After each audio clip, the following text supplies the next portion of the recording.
I was hiding in the bathroom stall at my own sister's wedding when I realized my family had erased me from their future. Not metaphorically, literally. The invitation had arrived 3 weeks earlier, cream paper gold embossing my parents' return address in Connecticut. I'd stared at my name printed in formal script, the familiar tightness pressing into my chest. I almost didn't go. But there's a particular kind of hope that never dies in daughters like me. The foolish kind. The kind that whispers maybe this time will be different. It wasn't. I found out the truth by accident. Or maybe fate finally got tired of watching me swallow humiliation and decided to spit it back out. The bathroom smelled like roses and disinfectant. Someone had left the window cracked and I could hear laughter drifting in from the courtyard. Champagne laughter. The kind that floats easily because it's never had to scrape its way out of survival. I was 29 years old, standing in a pale blue dress I'd bought on clearance, clutching my phone because my seat at the reception had been temporarily misplaced. That was the phrase the wedding coordinator used, smiling too brightly, eyes darting everywhere but at me. I locked myself in the stall to breathe. That's when I heard my mother's voice. She shouldn't even be here. My heart stopped. My mother's heels clicked against the marble floor, confident, entitled.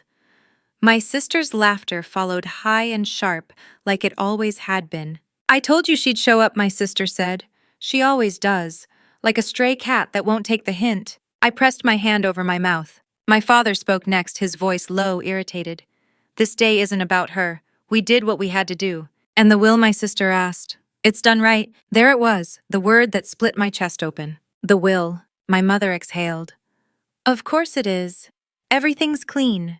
The company, the house, the trust. It's all in your name now, sweetheart." As it should be. I felt dizzy. The stall felt smaller, the air thinner. "What about her?" my sister asked, her tone casual, bored. "Does she get anything at all?" A pause. Then my father said it flat and final. "She made her choices." My mother scoffed. "She married that man, quit her job, embarrassed us. We're not responsible for her bad decisions." My sister laughed again.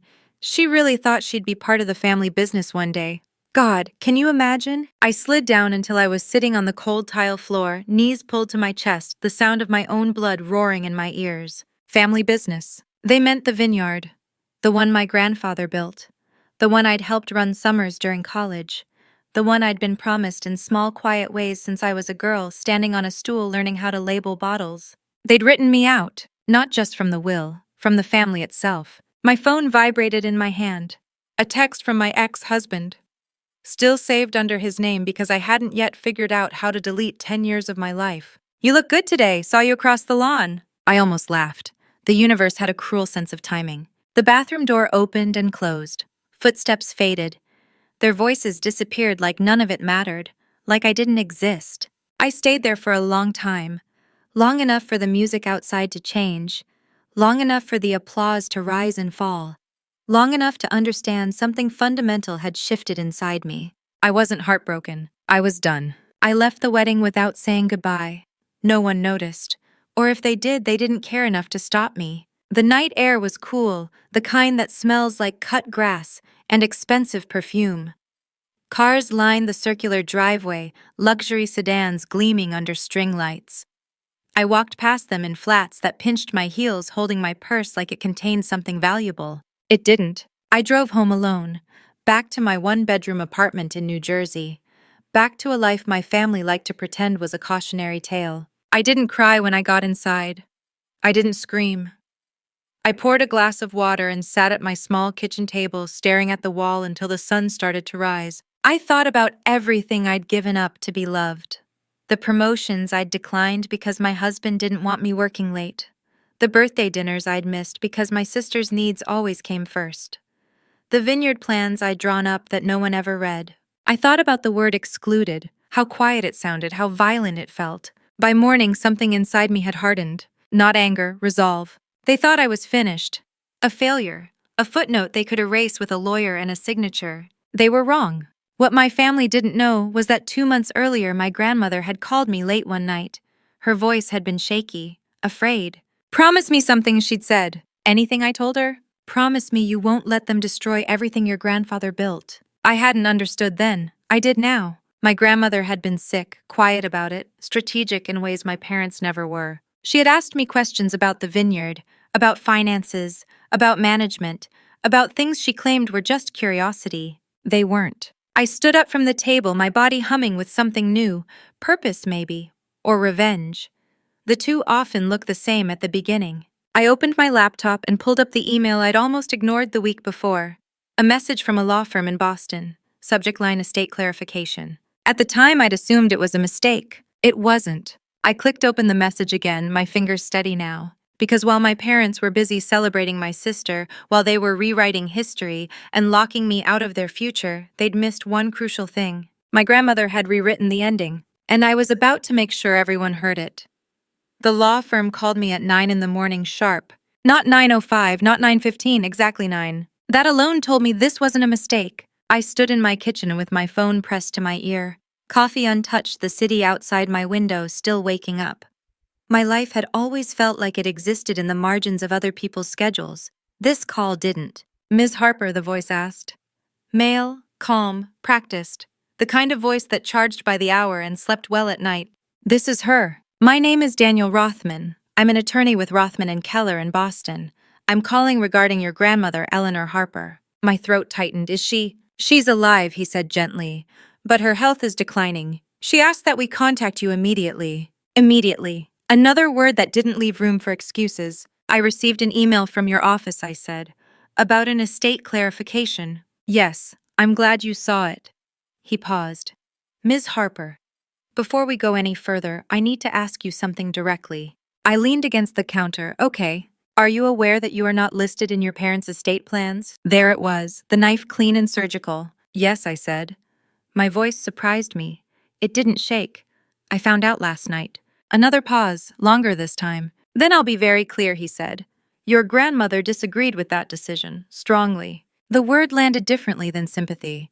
It sounded like strategy. She believes you were excluded unfairly, he continued, and she took steps to address that. My heart started to pound. Not hope, not yet. Something closer to validation. What kind of steps, I asked. The kind that require discretion, he replied. And your presence. I closed my eyes. Boston was 4 hours away. My job would not be thrilled. My parents would be furious if they found out.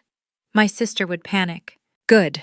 When do you need me there, I asked. Today, if possible. I didn't hesitate. I'll be there by 3. When the call ended, I stood in silence, the hum of the refrigerator filling the room. My reflection in the microwave door looked older than I felt, tired, but not weak. I packed a small bag. Nothing fancy. Laptop, notebook, the blue cardigan my grandmother loved because it made me look in her words like someone people should listen to. As I locked my apartment door, my phone buzzed again. My mother. I let it ring. Then my sister. I let that ring too. By the time I pulled onto the highway, the messages were stacking up. Texts dripping with false concern. Where did you go last night? You embarrassed us. We need to talk. This doesn't change anything. I smiled for the first time since the wedding. They were already afraid. The law office was on the 10th floor of a glass building overlooking the harbor. Clean, quiet, efficient. A place where secrets were handled with respect, not gossip. Daniel Rothman met me in the lobby. Early 40s, silver at his temples, eyes that didn't miss details. Thank you for coming on such short notice, he said, shaking my hand. Thank you for calling, I replied. He led me into a conference room with floor-to-ceiling windows and a long polished table. A carafe of water sat in the center. No coffee. This wasn't a casual conversation. He didn't sit right away. Before we begin, he said, I want to make something very clear. What I'm about to share is confidential. Your parents do not know. Your sister does not know. And your grandmother wants it that way. I nodded. She asked me to observe you, he continued. Not just your qualifications, but your reaction. To what? To betrayal. The word hit harder than I expected. She suspected this would happen, he said. Your exclusion, the timing, the wedding. I swallowed. She knew. She anticipated it. He finally sat, which is why she structured her estate in a way that bypasses them entirely. My breath caught. Daniel slid a folder across the table. Thick, legal, heavy with consequence. Your grandmother is the majority shareholder in Harper Ridge Vineyard, he said.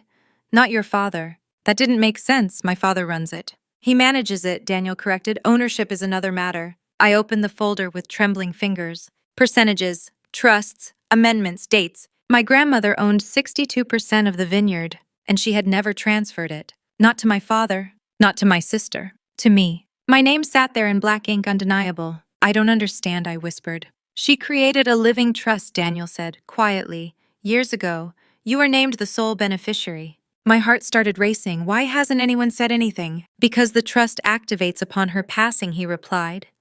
Or if she is deemed medically incapacitated.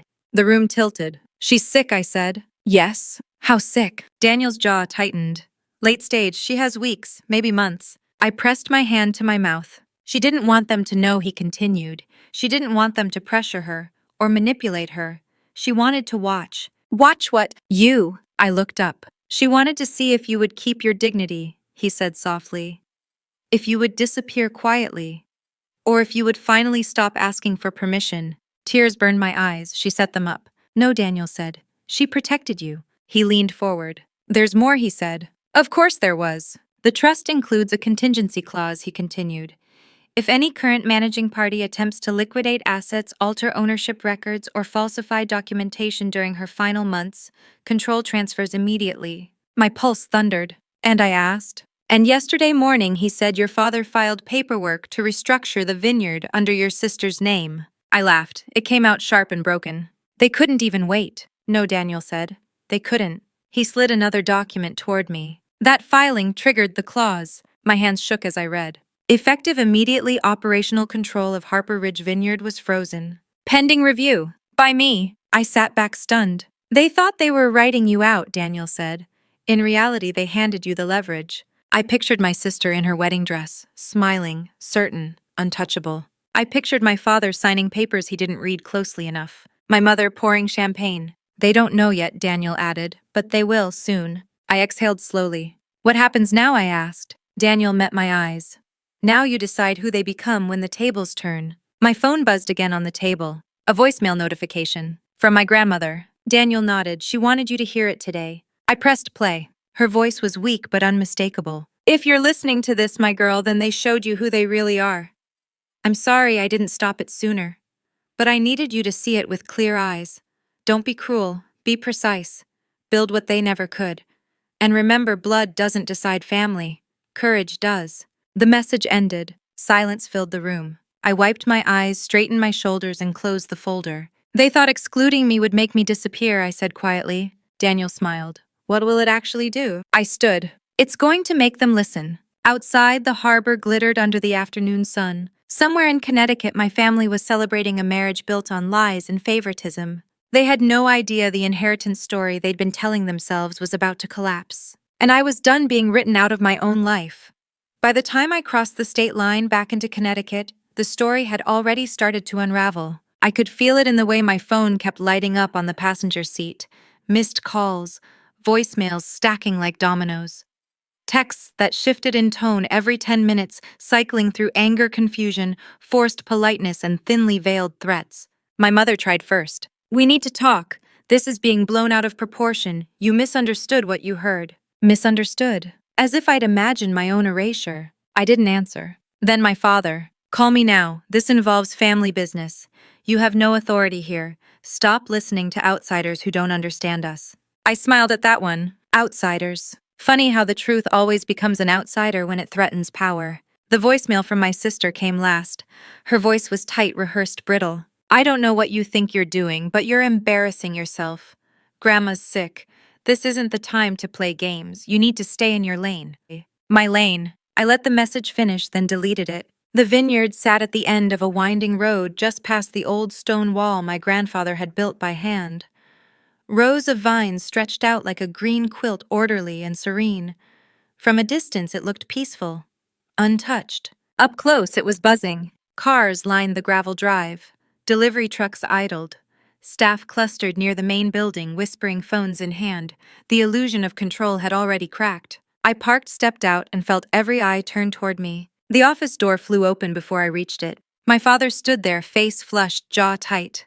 He looked smaller than I remembered. Not weaker, just exposed. What the hell do you think you're doing? He snapped. I didn't raise my voice. I'm here to review operations. You have no right, he said.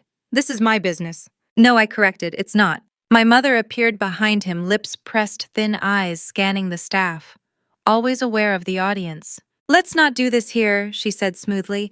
"People are watching." "They should," I replied. My sister pushed past them, heels crunching on gravel, her wedding ring catching the light like a weapon. "This is a stunt," she said. "You didn't even know about the trust until yesterday." "That's true," I said, "but neither did you." Her smile faltered. "I spoke to the attorney," I continued. "The restructuring paperwork you filed triggered the contingency clause." My father's face drained of color. "That's impossible," my mother said sharply.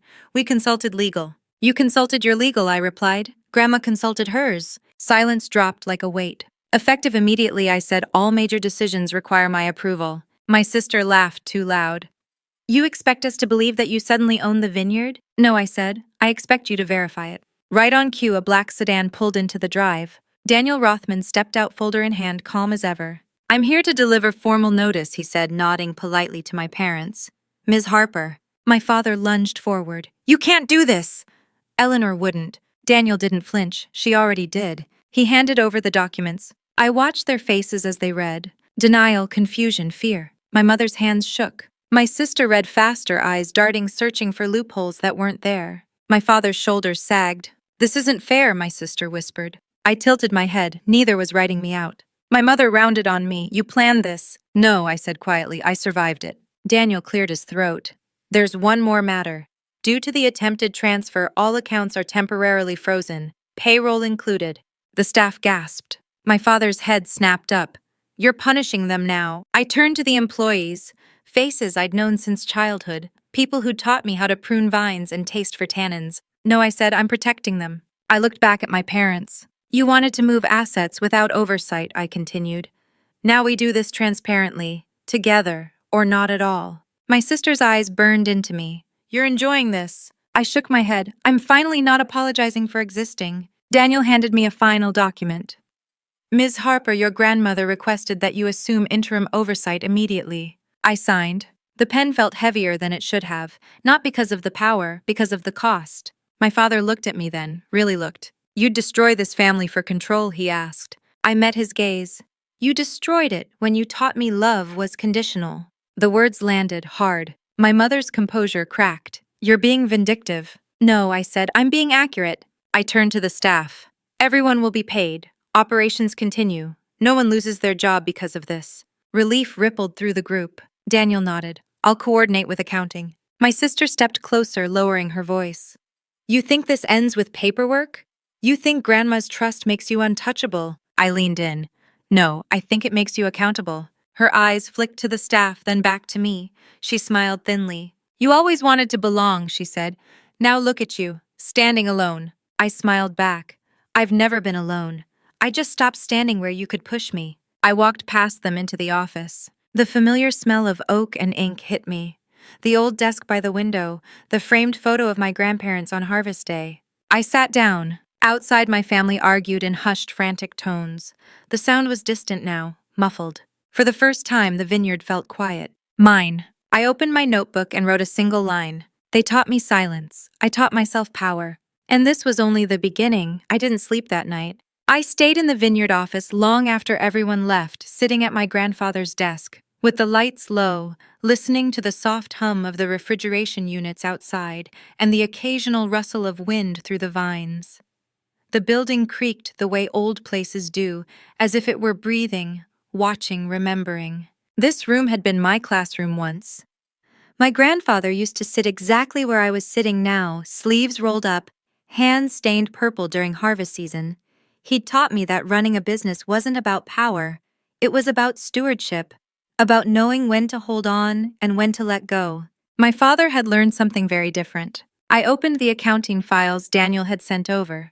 I hadn't planned to dig that deep so soon, but curiosity has teeth, and once it bites, it doesn't let go easily. The numbers didn't scream at first. That was the clever part. Everything looked fine, profitable, stable, respectable. Too respectable. I cross-referenced invoices with vendor contracts, then payroll with bonus distributions, then capital expenditures with board approvals. Patterns began to emerge. Large consulting fees paid to shell companies. Marketing expenses routed through firms owned by friends of my sister's husband.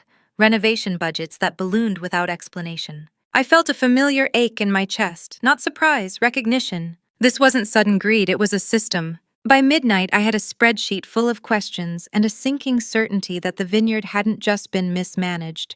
It had been quietly bled. My phone buzzed on the desk. A text from my mother. "You've made your point. Now stop before you do permanent damage." I stared at the screen. Permanent damage. I thought about the seasonal workers who depended on this place. The distributors who'd trusted our name for decades. The reputation my grandfather had built with calloused hands and stubborn integrity.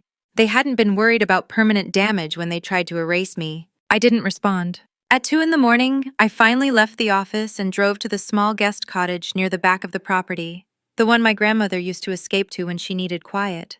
I hadn't been inside it in years. The bed was narrow but clean. The air smelled faintly of lavender and dust. I lay there staring at the ceiling, my mind replaying every conversation, every look on their faces. I wasn't afraid anymore, but I was angry in a way that felt cold and focused. By morning, the vineyard buzzed with rumors. I arrived early, dressed simply, hair pulled back, notebook tucked under my arm. People watched me with cautious curiosity. Some smiled, others avoided eye contact. Change makes everyone nervous even when it's overdue. I called a staff meeting in the tasting room. The long wooden table filled slowly. Managers, supervisors, a few senior employees who'd been here longer than my father. I stood at the head of the table, palms resting on the surface. "I want to be clear," I began. "I'm not here to punish anyone for loyalty. I know who's been keeping this place running, and I know who hasn't." A few shoulders relaxed. "There will be an independent audit," I continued. "Full transparency. That's not negotiable." Murmurs rippled through the room. One of the older managers cleared his throat. "Your father won't like that." "I'm aware," I said. Another voice spoke up. "What about the board?" I smiled faintly. "The board answers to the owner." Silence followed. "I want this vineyard to survive another 50 years, I said.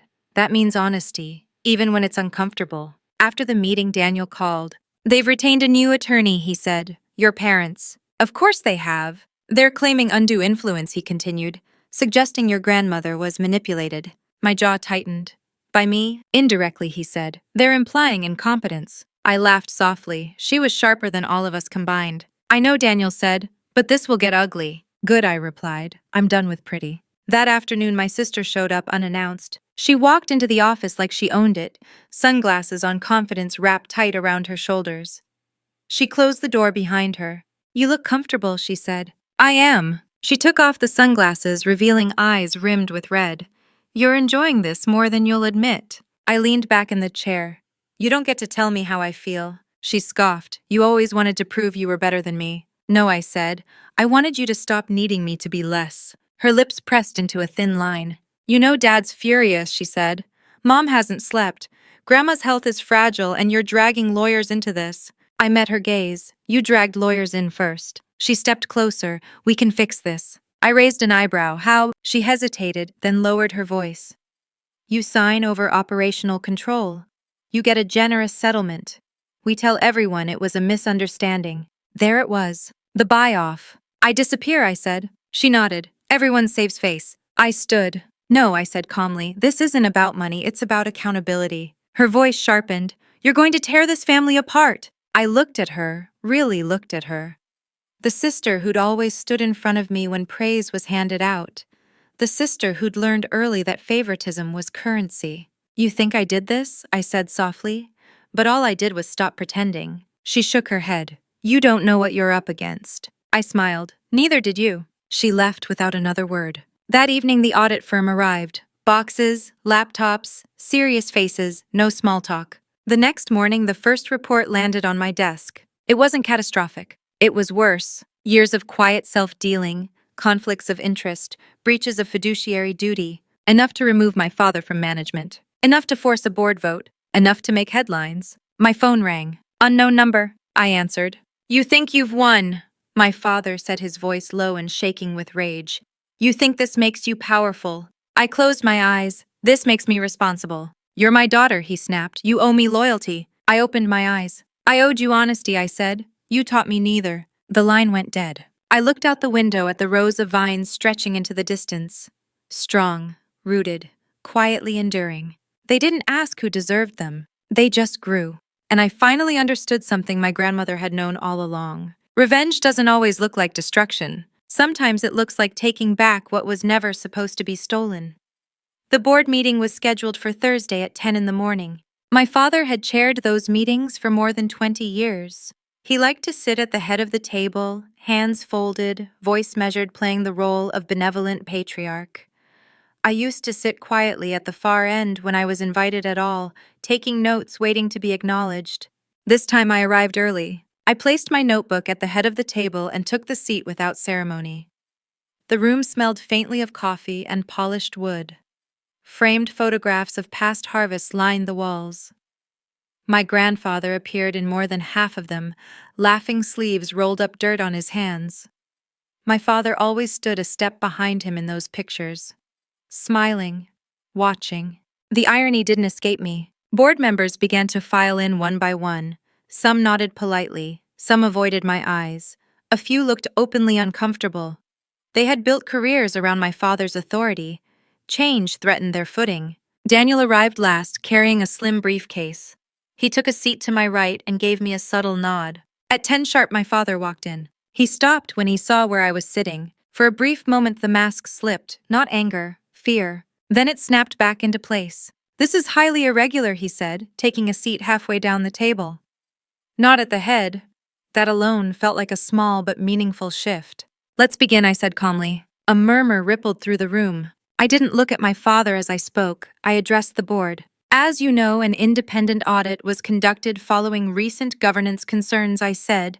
"The findings have been shared with legal counsel." I slid copies of the summary report down the table. Pages turned, brows furrowed, a few sharp inhales. One of the older board members cleared his throat. "These are serious allegations." "They're not allegations," Daniel said smoothly. "They're documented violations." My father leaned forward.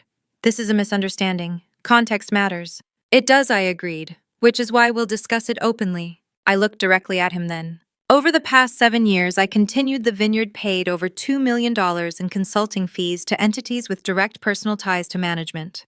Renovation budgets were approved without oversight. Vendor contracts were awarded without competitive review." My father shook his head. "That money kept this place afloat." "It kept your control afloat," I replied. "My mother wasn't there. She'd chosen not to attend, citing stress.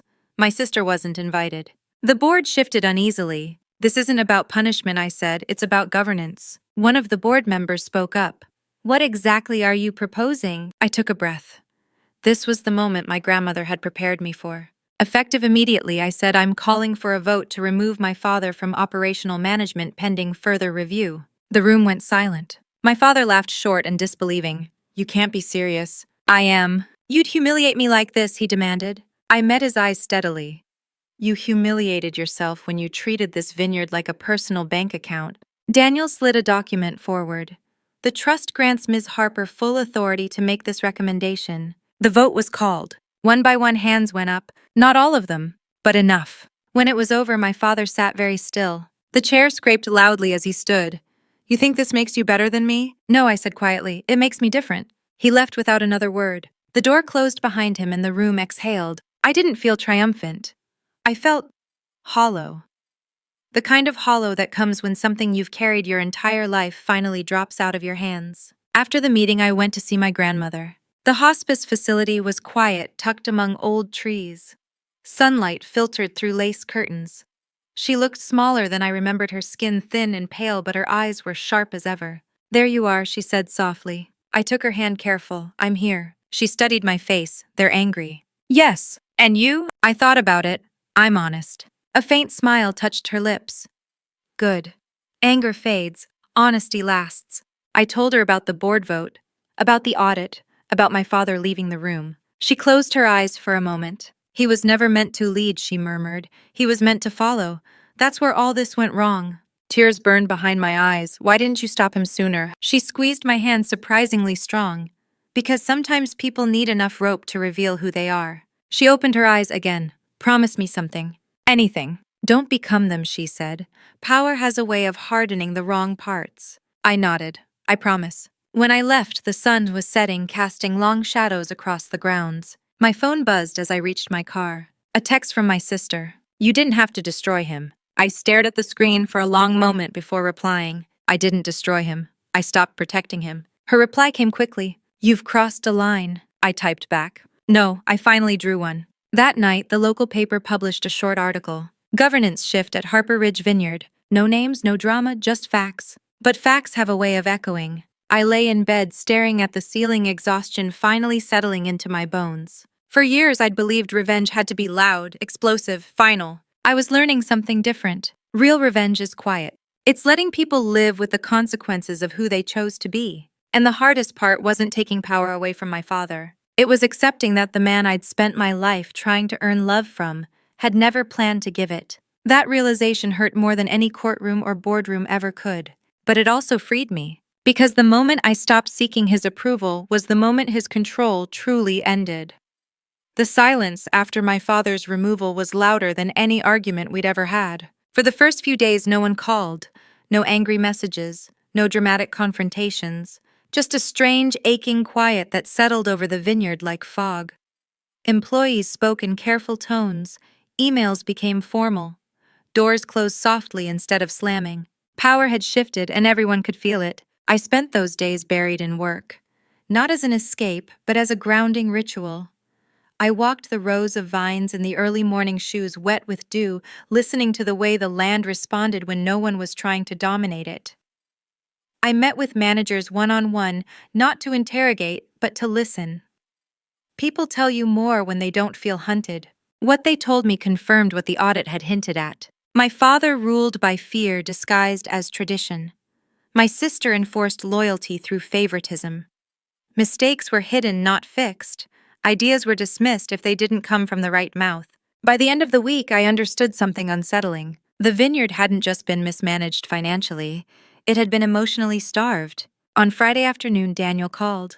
They've filed suit, he said. I didn't ask who. Your parents are contesting the trust, he continued, claiming your grandmother lacked capacity. I closed my eyes. Of course they are. It's weak, he said. But it will drag. They're hoping to exhaust you. I leaned back in my chair, staring at the ceiling. What do you need from me? Patience, he replied, and restraint. I smiled faintly. That's never been their strength. Mine neither. Once upon a time. That evening, my sister showed up again. This time, she didn't wear heels. She wore jeans and a sweater, hair pulled back, face bare. It was the first time I'd seen her without armor in years. She stood in the doorway of the office, uncertain. Can we talk? She asked. I nodded toward the chair across from me. Sit. She hesitated, then did. I didn't know about the lawsuit until this morning, she said. Mom's spiraling. I said nothing. She keeps saying you've been poisoned against us, my sister continued. That Grandma turned you into a weapon. I folded my hands. And what do you think? She looked down. I think we all pretended things were fine because it was easier. The admission surprised me. I never thought they'd cut you out completely, she added quietly. I thought it was just leverage. My jaw tightened. Leverage against what? She swallowed. Against leaving, against disagreeing, against being inconvenient. I studied her face. For the first time, I saw cracks where certainty used to live. I didn't stop them, she said. That's on me. Yes, I said simply. She flinched. I don't expect forgiveness, she said quickly. I don't want to lose everything. I leaned forward. You already lost something, I said. You just didn't feel it yet. Her eyes filled with tears. What do you want from me? The question hung heavy between us. I want honesty, I said, and accountability. She nodded slowly. I want you to step down from any unofficial involvement, I continued. No shadow decisions, no back channels. She looked stunned. You'd cut me out too. I'm not cutting you out, I said. I'm asking you to choose who you want to be when no one is protecting you. She wiped her cheeks. And if I say no, then you join them, I replied, fully. She stood abruptly. You're ruthless. I met her gaze. I'm fair. She left without another word. That night, I dreamed of my childhood bedroom, the one with the slanted ceiling and the window that rattled in the wind. In the dream, my father stood in the doorway, arms crossed, watching me pack a suitcase. You'll be back, he said. I woke up before I answered. Saturday morning brought another surprise. A distributor called to congratulate me. We heard about the changes, he said. About time. I blinked. You're supportive? He laughed. Your grandfather was the real deal. We stuck around because of his name. But lately we were considering pulling out. The words hit hard. You're staying, I asked. For now, he said. But only if you mean what you're doing. I do, I replied. When I hung up, I sat very still. They hadn't just noticed the dysfunction. They'd tolerated it until they couldn't. That afternoon, I called another board meeting, smaller, strategic, no drama. I proposed a restructuring plan. New oversight, external compliance, rotating leadership roles. Some members resisted, others leaned in. Change always scares people who benefit from the old order. By Sunday evening, the lawsuit made the local news. Family feud threatens beloved vineyard. My phone lit up with messages from people I barely remembered. Cousins, old friends, acquaintances who suddenly had opinions. I ignored them all. Instead, I drove back to the hospice. My grandmother was asleep when I arrived. I sat quietly by her bed, holding her hand, listening to her breathing. When she woke, she smiled faintly. "They're panicking." "Yes," she chuckled. "Good." I laughed softly. "They're suing." Her eyes sharpened. "Let them." I leaned closer. "Are you scared?" She shook her head. "I lived my life. Now I get to watch the truth come out." She squeezed my hand. "You're doing well." "I don't feel like it," I admitted. She smiled. "That's how you know you're doing it right." As I drove home, her words echoed in my mind. For the first time, I wasn't fighting for approval or survival. I was fighting for integrity. And that kind of battle doesn't end with applause or instant relief. It ends with clarity. By the time I pulled into the vineyard, the sky was dark stars, sharp and distant. I stood for a moment, breathing in the night air, the scent of earth and leaves. They'd called me ruthless. They'd called me ungrateful. They'd called me dangerous. What they hadn't called me yet was wrong, and that more than anything told me I was on the right path. The lawsuit would come. The fallout would deepen, the family would fracture further. But beneath all of it, something stronger was taking root. Not revenge, resolution. And I was just getting started. The first subpoena arrived on a Monday. It was thick, formal, heavy with intent, delivered by a courier who looked at me like he already knew the story. I signed for it without ceremony and set it on my desk, unopened, while the morning sun cut through the office windows in pale stripes. I'd expected this. What surprised me wasn't the lawsuit, it was how calm I felt. Daniel called an hour later. "They're pushing for an emergency injunction," he said. "They want to freeze your authority while the case proceeds." "So they can keep operating in the shadows," I replied. "Yes." "Can they?" "Not without evidence," he said. "And that's where things get interesting." I smiled. "Go on." "They're relying on testimony," he said. "Your sisters, your mothers, a few former managers. They're painting a picture of a confused elderly woman manipulated by a resentful daughter." My jaw tightened. "They always loved a simple story." "They underestimated how prepared your grandmother was," Daniel said. "She documented everything, medical evaluations, video statements, independent witnesses." I closed my eyes briefly. She knew. She knew, he confirmed. "And she wanted you insulated." After the call, I finally opened the subpoena. They wanted emails, financial records, internal communications. They wanted to rummage through my life like they always had, convinced they'd find something shameful if they dug long enough. Let them. That afternoon, the vineyard hosted a small tasting for a regional distributor. Nothing fancy. Just local buyers, familiar faces, steady business. I walked the room, answered questions, poured wine, listened. People relaxed when they realized I wasn't there to perform dominance. One woman, late 50s, sharp eyes, leaned closer as I poured her a glass. "Your grandfather would have liked this vintage," she said. "Balanced, honest." "Thank you," I replied. She hesitated. "We've seen a lot of family businesses implode. Pride usually does them in." I met her gaze. "I'm trying to do the opposite." She nodded, satisfied. "Good, because people like us, we notice." As the guests left, my phone buzzed. "My sister." I stared at the screen for a long moment before answering. "What do you want?" I asked. Her voice was strained. "They're asking me to testify." I leaned against the counter. "You expected that." "Yes," she said, "but I didn't expect them to lie so easily." I closed my eyes. "Welcome to the part where loyalty costs something." She was quiet. "They want me to say Grandma was confused," she continued. "That you isolated her, that you pressured her." And I asked. "And it's not true," she whispered. The words hung between us like a fragile bridge. "What are you going to do?" I asked. "I don't know," she said. "If I tell the truth, I lose them." I didn't soften my voice. "You already did. You just haven't admitted it." Her breath hitched. "You're asking me to burn my whole life down." "No," I said. "I'm asking you to stop lighting matches for other people." She hung up without answering. 2 days later, the first hearing was scheduled. The courthouse smelled like old paper and disinfectant. Wooden benches worn smooth by decades of quiet dread. I sat beside Daniel, hands folded in my lap, posture steady. Across the aisle, my parents sat stiffly, my mother clutching her purse like armor, my father staring straight ahead, jaw clenched. They didn't look at me. The judge was a woman in her 60s, silver hair pulled back, eyes sharp and tired in the way only long service creates. "Let's be clear," she said early on. "This court does not take lightly allegations of undue influence." My mother dabbed her eyes with a tissue. "We just want to protect my mother," she said. She was vulnerable. The judge turned to her. "Were you aware your mother underwent 3 independent cognitive evaluations in the last year?" My mother froze. Daniel stood. "We have the records, Your Honor." He handed them over. The judge scanned them slowly. "Remarkably thorough," she murmured. My father leaned forward. She was confused about finances. Daniel didn't miss a beat. Confused enough to maintain detailed journals, notarize amendments, and record video instructions. The judge raised an eyebrow. "Video instructions?" she asked. "Yes," Daniel said. "Recorded over several months. We have copies." The courtroom shifted. My parents' attorney tried to recover, pivoting toward me. "Ms. Harper had motive," he said.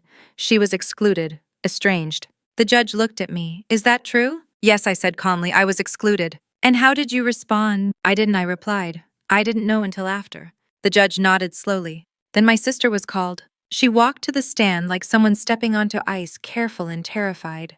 She avoided my eyes. "Do you believe your grandmother was manipulated?" the attorney asked. She swallowed. I held my breath. "No," she said. The word landed like a dropped plate. My mother gasped softly. My sister continued, voice trembling, but steadying with each sentence. She was clear. She was angry. She knew exactly what she was doing. Angry at whom the attorney pressed. "At all of us," she said quietly, "for confusing control with love."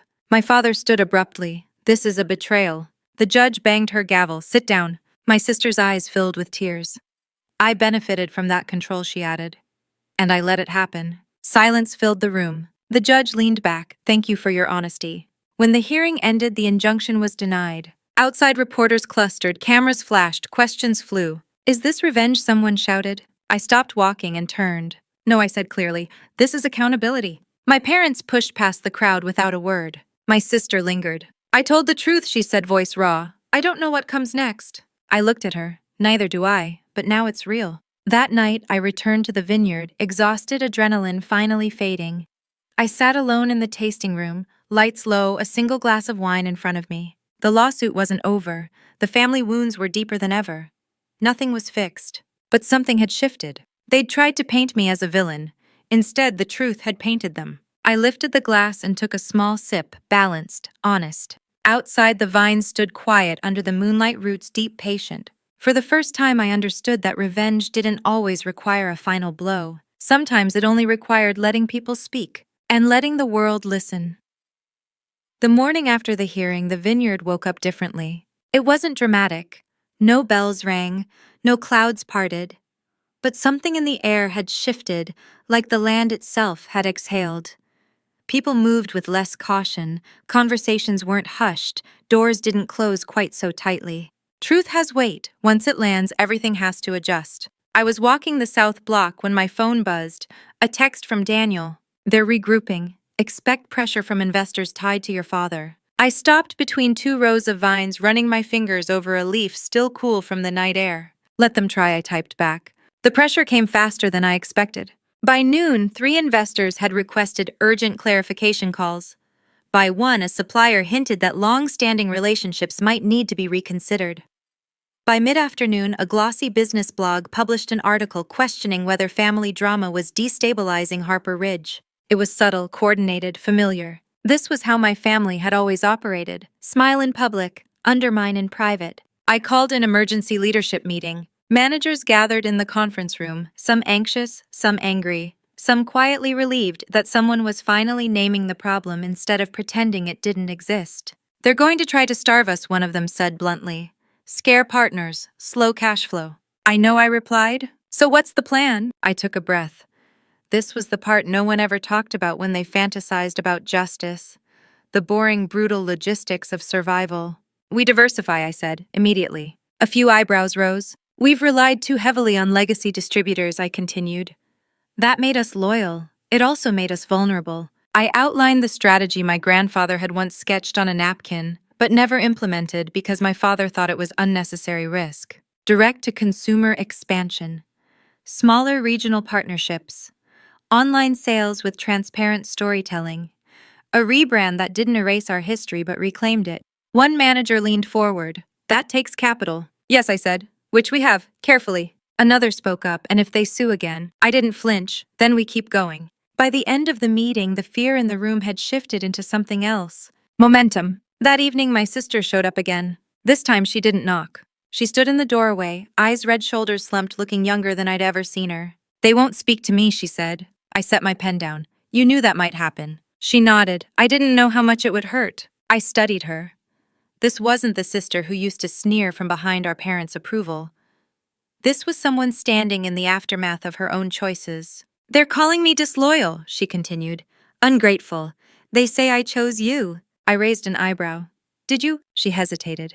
I chose the truth. That's not the same thing, I said gently. She laughed bitterly. It feels worse. I gestured to the chair. She sat. I don't expect forgiveness, she said again. But I need to know something. What? Was there ever a version of this where we both won? The question surprised me. I thought about the years of competition, the way our parents had pitted us against each other without ever admitting it. The birthdays where praise was currency. The quiet comparisons that cut deeper than insults. Yes, I said finally. But it required parents who weren't afraid of fairness. She nodded slowly, tears slipping down her cheeks. I don't know who I am without them, she whispered. I didn't soften my answer. That's not my fault. She looked at me, searching. But it can be your beginning, I added. She left quietly. 2 days later, the first distributor pulled out. They sent a polite email about strategic realignment. No accusations, no drama, just absence. I expected panic. Instead, my phone rang an hour later. A smaller distributor from Oregon. We read about what you're doing, the woman said. We like it. Let's talk.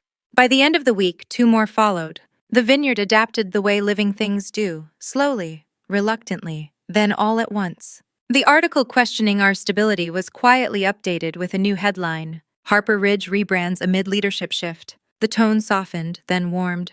Public sentiment is a strange thing. It turns not when you demand it, but when it recognizes itself in your story. Late one night after everyone had gone home, I sat alone in the tasting room scrolling through comments on a video we'd posted.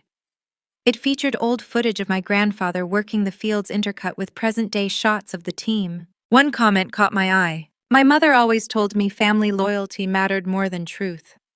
Watching this, I finally understand the cost of that lie. I closed my laptop. That was when my phone buzzed again. A voicemail from my mother. Her voice sounded smaller than I remembered. We need to talk, she said. This has gone too far. I didn't call her back. Instead, I drove to the hospice. My grandmother was asleep when I arrived, her breathing shallow but steady. I sat beside her, holding her hand, feeling the fragile warmth of it. They're losing control, I whispered, though I wasn't sure she could hear me. Her fingers twitched. I leaned closer. They're blaming me, I continued softly. But the vineyard is healing. Her lips curved faintly. A smile or a reflex. I chose to believe the first. As I left, I realized something important. This wasn't just about revenge anymore. It was about building something that could survive the truth. The next morning, Daniel called with an update. Your parents are considering a settlement, he said. They want to retain a symbolic role. I laughed quietly. They always did love symbols. What's your response? I looked out over the vineyard, the sun rising over rows that had endured storms, droughts, neglect, and still produced fruit. Symbols don't build trust, I said. Work does. So they can apply like everyone else, I replied. Or step aside. When I hung up, I felt lighter. Not victorious. Clear. They had tried to isolate me, to starve me out, to turn the world against me. Instead, they'd revealed themselves. And in doing so, they'd given me the one thing I'd spent my life chasing and never received from them. Freedom. The kind that doesn't come from winning, but from no longer needing to. The call came at dawn, the sky barely lightening over the vineyard. I knew before I answered. Ms. Harper, the nurse said softly. It's your grandmother. You should come. I didn't ask questions. I grabbed my coat, my keys, and drove with my headlights cutting through the morning fog like a blade. The roads were empty, the world holding its breath. She was awake when I arrived. Smaller than ever, wrapped in white sheets, her hand cool but still firm when it closed around mine. Her eyes found me immediately. You're here, she whispered. I am, I said, my voice steady by force of will. She smiled. Good, I didn't want to do this without you. I leaned closer. You don't have to do anything. She shook her head slightly. I do. The nurse stepped out, giving us privacy.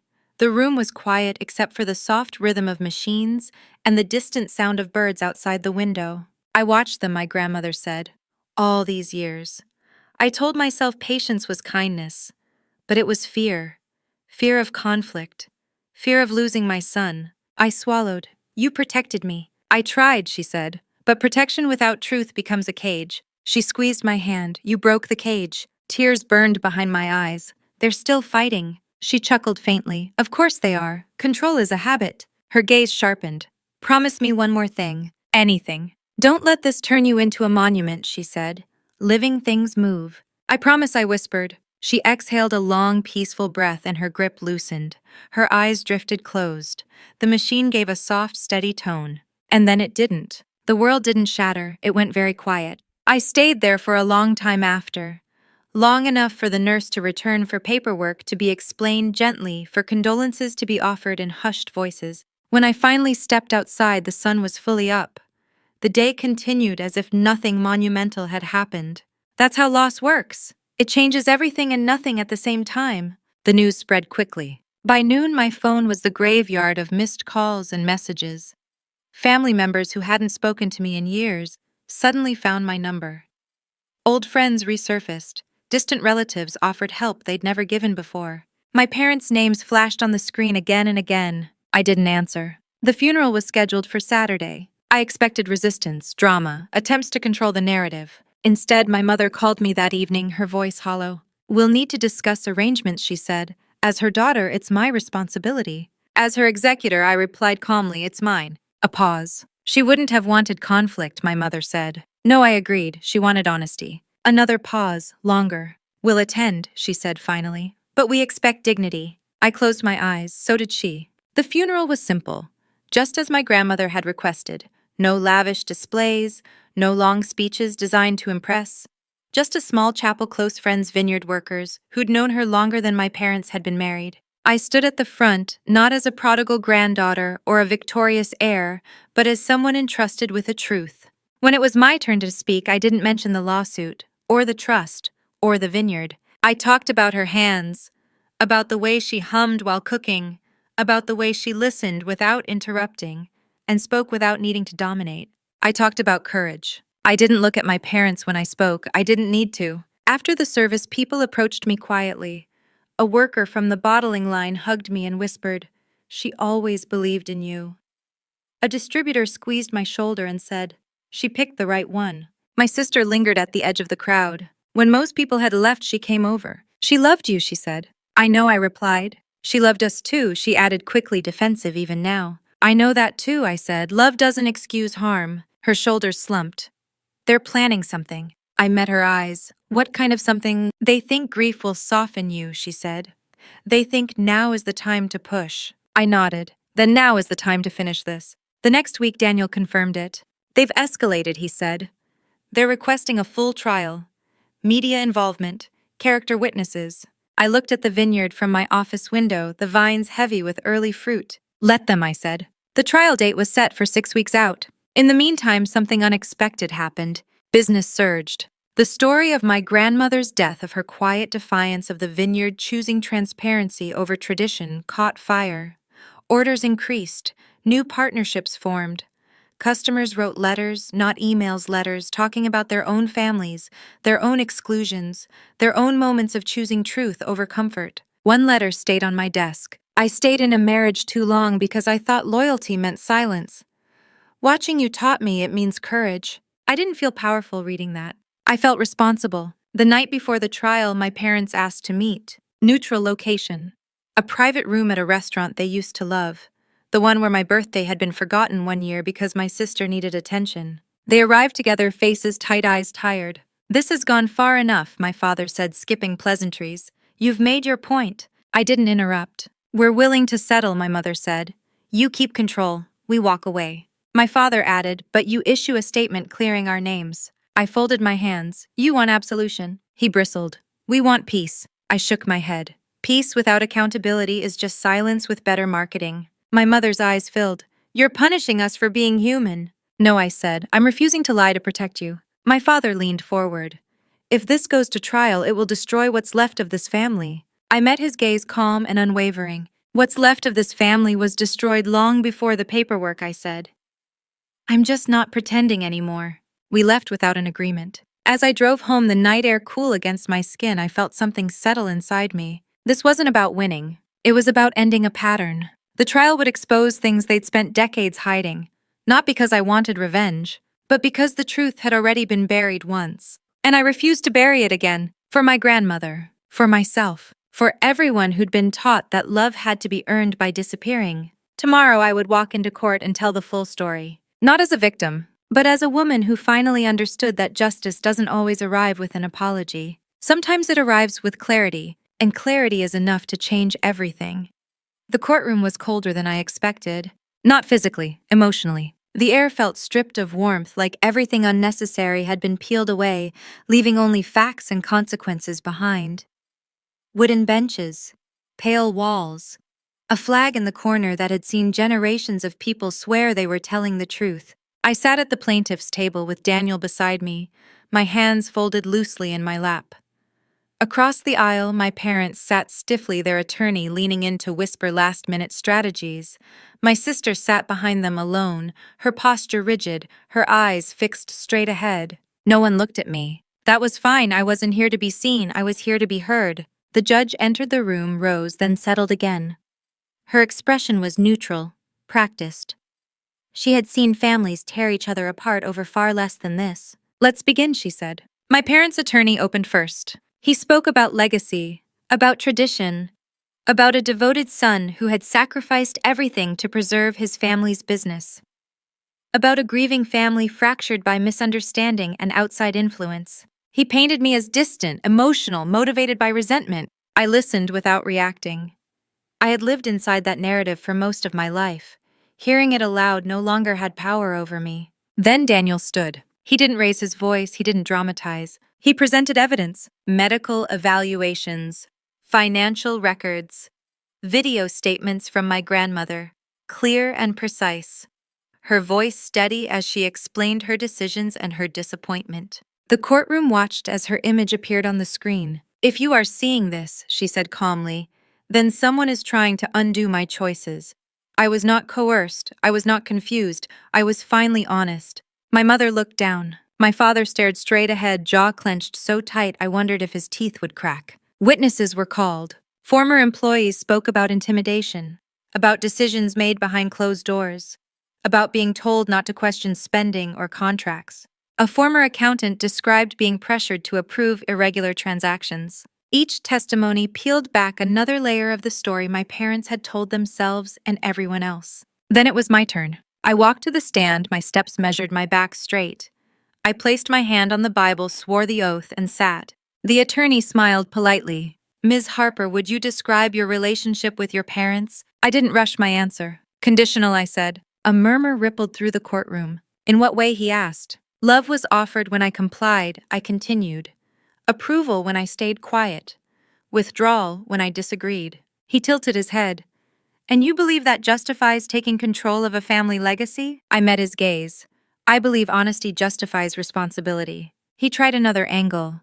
Isn't it true you were excluded from your parents' will long before your grandmother intervened? Yes. Did that make you angry? I considered the question. It made me aware. Of what? That I was never being measured by my actions, I said, only by my usefulness. The judge watched closely. And your grandmother, he pressed. Was she angry too? Yes, I said, but not at being challenged. She was angry at silence. He paused, sensing the room slipping. No further questions, he said.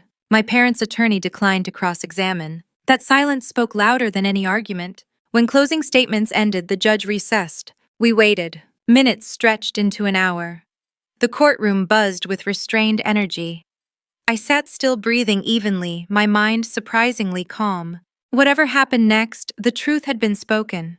The judge returned. She didn't waste words. This court finds no evidence of undue influence, she said. The trust stands. Authority remains with Ms. Harper. Furthermore, this court recognizes a pattern of fiduciary misconduct under prior management. My father closed his eyes. My mother inhaled sharply as if the air had been knocked from her lungs. The judge continued. This matter is resolved. Just like that. No gavel slam, no dramatic pause. Years of control ended with a sentence. Outside, reporters waited. Questions flew, cameras flashed. Do you feel vindicated? Someone asked. I shook my head. I feel finished. Is this revenge? Another voice shouted. I looked directly into the camera. This is accountability. My parents left without speaking to me. My sister hesitated. I didn't think it would end like this, she said quietly. Endings rarely do, I replied. She nodded, then walked away. That night I returned to the vineyard alone. The moon hung low over the fields, pale and watchful. I walked between the rows, letting the quiet settle into my bones. The trial was over. The revenge everyone expected had already happened quietly, methodically, without cruelty. But something else was beginning. For the first time in my life, there was no one left to prove wrong. No one left to impress. Only the question my grandmother had asked without words. What will you build now that you are free? I stopped and looked out over the land, the vines heavy with promise. Tomorrow there would be work. Difficult decisions, new challenges. But tonight there was peace. Not the kind that comes from being forgiven. The kind that comes from no longer asking. And as I stood there in the cool night air, I realized something essential. The trial hadn't given me justice. It had given me my voice. And that was worth everything they had tried to take from me. Freedom is quieter than people imagine. There was no victory parade after the ruling, no sudden rush of joy, just a long exhale that left my chest sore like I'd been holding my breath for years without realizing it. The vineyard didn't pause to celebrate. It moved forward the way living things do. Orders shipped, grapes ripened. Workers showed up before sunrise and went home tired. Life didn't care that a war had ended. It cared that the work continued. So did I. The first week after the trial, I made decisions my father had postponed for years. I renegotiated contracts that favored loyalty over logic. I brought in an external compliance officer, someone no one could intimidate. I promoted 2 managers who'd been quietly carrying the weight of the place without recognition. One of them, a woman in her early 60s named Ruth, cried when I told her. I thought I was invisible, she said. You were essential, I replied. There's a difference. Word traveled fast. Employees who'd kept their heads down began offering ideas, small improvements, practical changes, things that had been obvious to them but never welcome in the old hierarchy. The vineyard felt less like a throne and more like a table. My parents, meanwhile, vanished. They didn't call. They didn't write. The lawsuit had drained their energy and their illusions. I heard through distant relatives that my father was considering consulting work. My mother had taken up volunteering, telling anyone who'd listen that she was focusing on healing. I didn't correct the narrative. Silence was its own boundary. My sister was harder to read. She didn't come back to the vineyard. She didn't ask for favors. She sent one email. I don't know who I am without them. I'm trying to figure it out. I stared at the message for a long time before replying. So am I. We didn't speak again for weeks. One afternoon, I found myself standing in my grandmother's old cottage, the one near the edge of the property where she used to retreat when the house felt too loud. Dust motes floated in the sunlight. The place smelled faintly of lavender and old paper. I opened a drawer I'd never bothered with before. Inside were letters, dozens of them, written over decades. Some addressed to my father, some to my mother, many never sent. They weren't angry letters. They were thoughtful, direct, full of questions she'd never asked out loud. Why do you need control to feel safe? When did love become something to withhold? Who taught you that fear was leadership? I sat on the edge of the bed, the letters spread around me like evidence from a different kind of trial. She'd seen it all. She'd just waited for someone else to be brave enough to end it. That night I slept better than I had in months. The dreams were still there, but they'd softened. My father still appeared sometimes standing in doorways, arms crossed. But now when he spoke, his voice was distant like a radio losing signal. I stopped answering him. The following weekend, we hosted our first open house under the new structure. No VIP lists, no curated exclusivity, just open doors, tastings, tours, conversations. People came in droves. Some were curious, some skeptical. Some had followed the story and wanted to see the place for themselves. An older woman approached me near the barrels, her hair silver, her posture proud. My daughter stopped speaking to me last year, she said without preamble. I didn't understand why. Watching you, I think I do now. I didn't offer advice. I didn't need to. Understanding is its own beginning. Late that afternoon, my sister showed up. I saw her from across the courtyard, standing near the edge, like she wasn't sure she was allowed to be there. She looked different, quieter, less certain, less. I walked over. Hi, she said. Hi. She gestured around us. It's different. Yes. Better, she added reluctantly. I nodded. I think so too. She hesitated. I'm not here to ask for anything. I waited. I moved out, she said, from their house. Something in my chest shifted. They didn't take it well, she continued. They said I was choosing you again. I met her eyes. You're choosing yourself. She swallowed. I don't know how to do that. Neither did I said. Not at first. We stood there, the noise of the open house filling the space between us. I don't expect us to be close, she said. I know I don't deserve that. I considered her carefully. Closeness isn't a reward, I said. It's built. She nodded slowly. Start with honesty, I added. The rest can come later. She didn't cry. She didn't argue. She just said, okay. When she left, I felt something unfamiliar. Not relief. Possibility. That evening, after the last guests had gone, I sat alone on the porch of the main house, a glass of wine untouched beside me. The sky deepened into twilight, the vines dark silhouettes against the fading light. I thought about how badly I'd wanted revenge at the beginning, how I'd imagined some final moment where they'd beg, apologize, collapse under the weight of what they'd done. None of that had happened. And yet I felt whole, because the real victory hadn't been watching them fall. It had been watching myself stand without shaking. My phone buzzed. A message from Daniel. Congratulations again.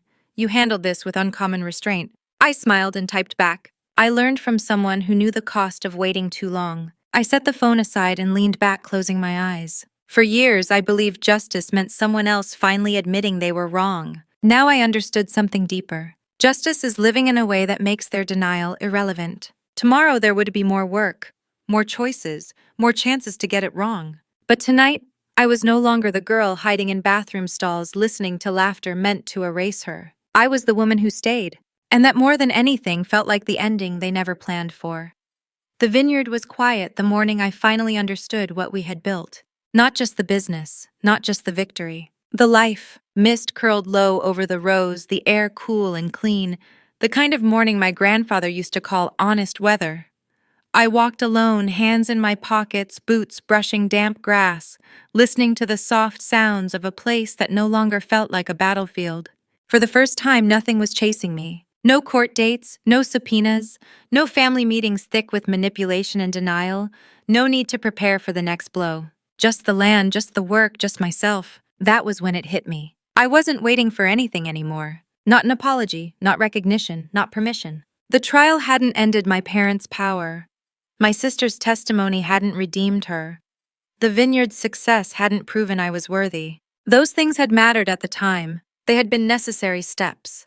But they weren't the point. The point was that I had stopped organizing my life around people who refused to see me. That afternoon, I signed the final paperwork to restructure the trust. Not to erase the past, but to protect the future.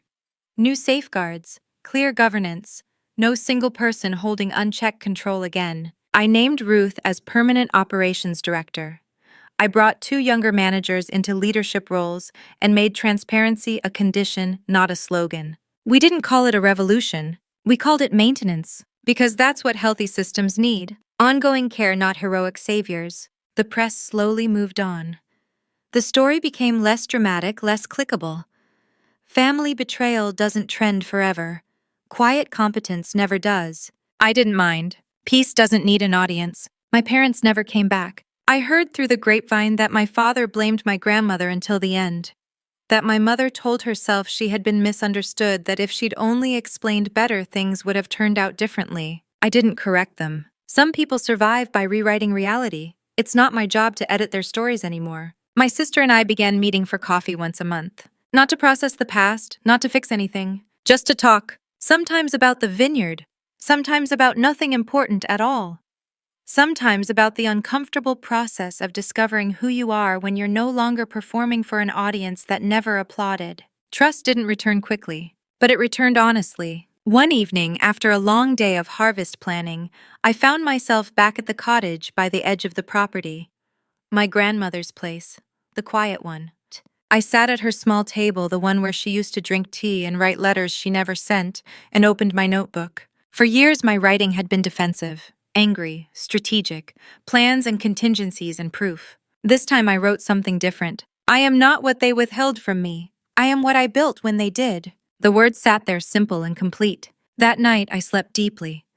No dreams of doorways or crossed arms, no voices calling me back into old arguments. Just rest. A few weeks later, we hosted a Thanksgiving dinner at the vineyard. Not for family, for staff, their families, people who had carried this place quietly through years of dysfunction and deserved to sit at the table without fear. Long wooden tables stretched across the lawn. Food passed hand to hand. Laughter rose easily, not the sharp kind meant to exclude, but the warm kind that expands to make room. I stood off to the side for a moment watching, Ruth laughing with one of the younger managers, my sister helping a child carry a plate, a couple of seasonal workers teaching their parents how to taste wine properly. Community, not curated, not controlled. Earned. Someone tapped my arm. A woman in her late 50s, someone I recognized from the open house weeks before. "I wanted to thank you," she said. "Not for the wine, for the example." I smiled politely. "I'm not sure I did anything special." She shook her head. "You showed that justice doesn't have to look like cruelty to be real." I thought about that long after she walked away. Late that night, after the last dishes were cleared and the lights dimmed, I sat alone on the steps of the main house, wrapped in a jacket, the air crisp against my skin. I thought about the girl I had been, the one who stayed quiet to keep the peace, the one who confused endurance with virtue, the one who believed being excluded meant being unworthy.